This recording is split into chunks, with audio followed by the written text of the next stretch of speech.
sometimes it's not the job you do. I remember Craig Bellamy said this as managers, it's not the job you do, it's how you leave the club. And, to pass it on to a chap like Vincent Tan, now we're going to get a lot of people who will say, well, he's taking us to the Premier League for the first time, and I get this, but take it away, Vincent Tan. All right, well, TG took us, so we won't go through the full story, but only quickly. TG, Peter Risdale brought him in, and apparently £200,000 were given for TG's son to make a 2-minute debut for Cardiff. TG fell in love with us, right? He tried it at West Ham. West Ham wouldn't do it. What did we do? We gave, I believe it did, well, it did happen. We registered his son, TG, the Malaysian, to register as a Cardiff City player, and we got £200,000 as a bonus to help. TG then got into the club. His son had 2 minutes on the pitch at an end of a game. And what, a guy who has no professional... West Ham turned it down. But this is where Peter brought someone. He knew how to bring someone in. TG fell in love with the club. Me as a shareholder went to the shareholders meeting, met TG, welcomed him. People said I'm two-faced because I welcomed him, put a Malaysian flag up. We did. Well, I thought they were good people, and TG was. Yeah, it's respect anyway. It's respect, right? Little did I know what was going to happen in the history. Vincent Tan comes in, and because but suddenly TG, or one of the shareholders meeting he said weird to us, you'll always stay blue. You'll always be blue, and we'll always have the Bluebird. And then Vincent Tan takes over. So you had a meeting with him, didn't you? Yeah, well, I was invited, me, Sam Man, and a couple of other friends. Can you just, for the people who are confused, because I was a bit confused, Sam Man's been out with a picture for however long. How was Sam Man? It was incredible. Well, Sam said to me, I've got another surprise for you. I said, no more Jacks, right? No more Swansea. He said, no. He said, when you know, Vincent Tan and I are now getting on. I said, we never knew never. Well, he said, we're speaking, we might work along together. Because Sam's still owed money then, yes, is it? He still owed money. Sam was owed 24 million. And Vincent Tan had signed to agree to give it to him. Cool. So he said, I'd like you to meet him. I think he'd like to meet you, Vincent Tan. So off we go to the forest where the training is. And for 4 hours or whatever it was, I walked with Vincent Tan. And we walked together. And I'm going to be honest with you, I'm not two-faced. I laughed with him. We giggled. We had fun. He promised me we'd never change our identity. He gave me his word. I said, Pete, he said, why don't you want it? I brought my 2 daughters covered in blue. So what, was this the crux of the conversation? No, there was a main, Sam kept telling me to stop it. Stop going on about one thing. I said, Sam. So this was already being spoken about in the background? It was all happening, rumours, yes. It was all happening, rumours, right? But then he said, no. I said to him, Vincent, he said, what's so great about blue? I said, it's our heritage, it's our history. He said, you do know red is lucky. I said, is it? Right? He said, you do know red is the future. I said, is it? He said, and it's happiness. Well, it is to Chinese people and it is to Malaysians. Well, it's worrying because we talk about China running the world and allowing, they're going to be the next superpower. And he's on about that fucking 5 years later. I said, well, that might be for you. So we chatted. And I believed in him and I liked him. I'm being honest, I really liked the bloke. Anyway. Did he speak fluently? Yeah, he's perfect. Because when you look at him, you think he's got interpreters. No, he's well educated. Okay. The man made those billions, right? Yeah. But to me, that's another story about Cardiff City where I think of him really. Yeah. So as we're leaving, he says to my daughters, I never forget her name, Alexandra, he said, you're only wearing the blue because your father. They went, no, we'll always be blue. We are blue. He went, oh, you're true blue like your father. So he said to me, you'll, one day, he said, your house will be all red and everything. I said, my house will never be, right? I said, I'll tell you now. But we laughed. It was all done in jokes. Yeah. And he said to me, but I thought you said you weren't. He said, don't worry, he said. And then he said, I won't change it all. We'll meet halfway. That was how we talked, right? I went, and I believe, I'm not going to start naming them all now, right? But friends of mine like Julian who worked for him and everything, and I believe they all told him, forget Anis, right? Forget what he says. He's a minority, which is what it proved at the time anyway. And within a few weeks, we announced we're going to be red.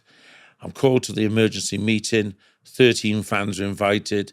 I'm one of the 13. We had we were strong then, and we all said 13 out of 13, no to the red. Call back 3 days later, Tan won't give the 100 million. Tan will it'll be red or dead, right? He'll let the club be dead and it'll kill it. We'll go back to the meeting. I was gobsmacked, right? Vince stayed on the fence. Gwyn Davis went totally red to the Valley Rams. Gwyn went red. Vince stayed on the fence. Tony Jeffrey said I couldn't care less if we run naked or in pink, right? And they went, what's your thought, Anis? I said, fuck you all, right? I said, we'll be blue, and I walked out. The BBC were waiting outside. Would you have an interview? I said, no, it's a disgrace, because 3 of us stayed strong out of 13, right? Absolute disgrace. Anyway, I go in my car. Gwyn goes to his car and gets a red top out for the BBC. Honestly, we lost. Look, that change of identity, where I was good friends with a lot of the lads, right? Gwyn, Big Sam, all M&M days. We had years. I've known Big Sam from the 70s. Sadly, it divided the fan base. It's sad. It guts me that we lost. We've never spoken since. Really? Well, I will never speak, because we turned so evil to those times. There were people being beat up. There was fans going on. I went to meetings. I went down the Road Club, and all families ran out screaming. And, we tried to get demonstrations, couldn't get them enough. People were too scared. They were being warned off. There was threats going on. And then I was having even smaller secret meetings in an Indian Park pub with only 50. Then, thankfully, we got Sean Branson on board of Bluebirds Unite, and we brought a lot of my mates like Jonathan involved and Nilsey. Suddenly all the threats stopped when we got the real lads on board. But this was like a couple of years into it. The intimidation was incredible at Watford away. People who had blue badges on were told to take them off at the away games. So we deliberately started doing blue balloons, and it was unbelievable. The atmosphere was terrible. And I remember 10 of us, me and Dib and Wayne Anderson, sitting. I brought my daughter Renee, covered in blue, and we sat there in Cardiff City Stadium, and everyone around us had those 3 red scarves, and they're all wearing them. You're going to take them, innit? Right? And they're all wearing them for photos and all this. And there's 10 of us sat there. And we came up with a song, me and Dibs. We said, we'll always be blue and all this, right? For Cardiff City. And it started with 10, it went to 100, went to 200, went to 400. But I'll never forget those red people who all went red, right? When we actually got relegated, those people, I said, you're buying your season tickets next season? We're doing this, we're working, we're there, with this. I used to deliberately walk around 3/4 stadium, and people would say, hi, Anis. I said, you're in the right end. What do you mean? I said, well, those colours should be in the away end. And I was sarcastic. I hated it. Yeah. It was worse than being bottom of the 4th division. Went to a Malky Mackay meeting. He said, that Vince has said that we'll go down 2 leagues. And everyone who was at the meeting, that meeting was only 30 of us, said, we'll take Dave Sugarman, massive TLG. He stood strong, this lad called Dave Sugarman's TLG. We said, we'll take 2 relegations. And Malky Mackay went, what? They got him out the room. They should never put Malky Mackay in that room to tell us to back it. And Malky realised we were hardened. We were never changing. Look, it got stronger. And then we'd sing on 1927, 19 minutes and 27 seconds. We'll always be blue with Cardiff City. Every club took the mick out of us. I went to Orlando. I'm in a big sports cafe. They saw the Cardiff City badge on. You're the club who changed colours. Yeah, the club who changed colours. It was embarrassing, it's embarrassing, right? Isn't it? Yeah. You know what I'm on about. The old Indian Park crowd wouldn't have changed colours. No. I'm telling you now, the new fan just let them walk over. But what hurt was some of the old fans. Anyway, to me, when players used to run over to where we were and celebrate, instead of us celebrating, we'd sing, we'll always be blue. And they'd be shocked and put blue and white scarves up. I'd never worn a scarf in my life. Those are 4, they can say anyone they want, exciting years. To me, they were the worst years. I'd rather been bottom of the 4th division, I'll say it now. You know when he was saying, but don't worry, I won't change it all. Do you think he was just that little petty bluebird on the badge with the dragon? Because, it could be... that got designed, that badge. You're on about the Valley Rams. Fair play to them. They made a nice badge. I was there that was shocking when they drew it. Julian and that drew it quickly. Julian Jenkins, they drew a quick badge. Fuck off. I swear to God, right? That badge was done, not professionally, that badge was done worse than the Valley Rams. With the Malaysian fucking dragon. Yeah, but listen, it was a... and then the away kit's blue. I know. Listen, That's there is good fucking- news. Apparently, it's the lowest selling ever in the Premier League, our home kit. And half of them, the 10,000 that made, 5,000 were sent to South Africa and everything, to all, all the people who They, didn't have think much. they thought they were Man U tops. Yeah. Listen, we eventually, it took a long work on this one. I got with Sean Branson and we went to some meetings in the corporation in Canton and we said, right, we're going to have to get everyone on board. We're going to have to get Vince Alm, Tony Jeffries, Corky, the Valley Rams, everyone together. We're going to start, we need to unite. It's no good my group and your group, Sean. We need a big one. And the big one we had, when I tell you the meetings we had, everyone used to fall out. I'm not marching with that person. I'm not marching with her. And it was actually some of the women. I said to them, look, some of you don't like me. I don't care if you don't like Sean. She's for this all the way, right? She's battling with us. We're going this together. So then we agreed there'd be no Vincent Tan flags out and all that. It'd be just about the blue with the identity.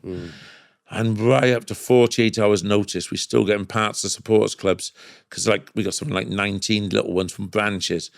And we done it. We finally got it. Some people estimate 10,000. Again, we only had one policeman. I think it was Simon Chivers, who marched that day. And we got 10,000 to march against Liverpool.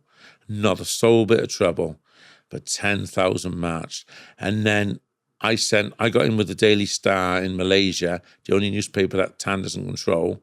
And I sent them all stuff. Well, he controls all them papers. Listen, can I tell you what he was doing? He was bringing ministers over from Malaysia, the top people, and they turn up with red and white scarves in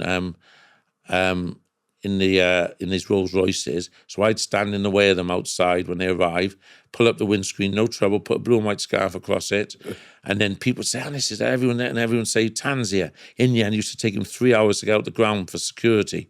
So he stopped coming for 3 years anyway after it, all right? Look, the grandstand people, a lot of them loved him, right? But they're loving him, right? They deserted, a lot of them, not all the grandstand people, a lot of hardcore, but all the ones, Sean Sandwich Brigade, they loved him. I'll never forget when they say he was held up by the fans when we got promoted. It was own stewards who held him up and put him on the shoulders. It was the stewards who were told to. And when they tried to walk him round past us, the canter stand threw things at him. So he, in the end, gave up and never came to the Ninian stand. Right? Look, I will tell you this. I sometimes regret it a little bit. He done me over on Christmas Day, not me, but on Christmas Day, live on Sky, he announced, live, I'm watching Christmas Day, and suddenly Tan announces, my mother told me as a Christmas present to all you Welsh people, I'm giving you your colour back. He hasn't given us our badge back, he's given us our colour. So a lot of people forgave him immediately. I never. Charlton away, him and Dalman, the chairman, I worked with Charlton on a Tuesday night. I've got there's photos of it. Tan comes in, he makes his way right to me in the middle of the away end, right? And he puts his hand out. It wasn't gentlemanly, I smacked it away. Right? Sometimes I think that was not respectful, right? Because what I hadn't forgot, he was walking in the ground one day and he turns round to me and a load of fans by me were singing, We'll Always Be Blue. And he said, and he looked at my face and he shouted it loud, We'll always be red. Hello, you bastard. Did he? Yeah. So in my opinion, right, everything that day of the chat Went out the window. went out the window. And maybe I should have shaken his hand, but he gave me 4 of the worst years of following Cardiff City because I didn't look at them like Cardiff City. Yeah, it was a weird phase, wasn't it? Yeah. Do you think now because we're back blue, that's why you don't even bother coming anymore? Do you think he's just lost? Oh, we were a and toy. that's In my view, we were a toy. My opinion, we were a toy to him. The toy got worn out. The toy lost interest. The toy did give him worldwide recognition, and I could say 50% of it is because of the identity. Yes. Look, I know he wants to sell. I believe he wants to be gone like yesterday. I'm fed up with the false promises. The academy's doing this and the youth is coming through. Some of these youth players probably are excellent, right? But what I'm saying... We're selling them. Or... sold the Winter Man U the other day. But worse than that, we've got kids we're sending off to non-league clubs. And how many youth players start now? 0. You know what I'm trying to say? Fucking sad, isn't it? At this moment, I see the club at one of its lowest points, and I actually was more proud when we were in the 4th division.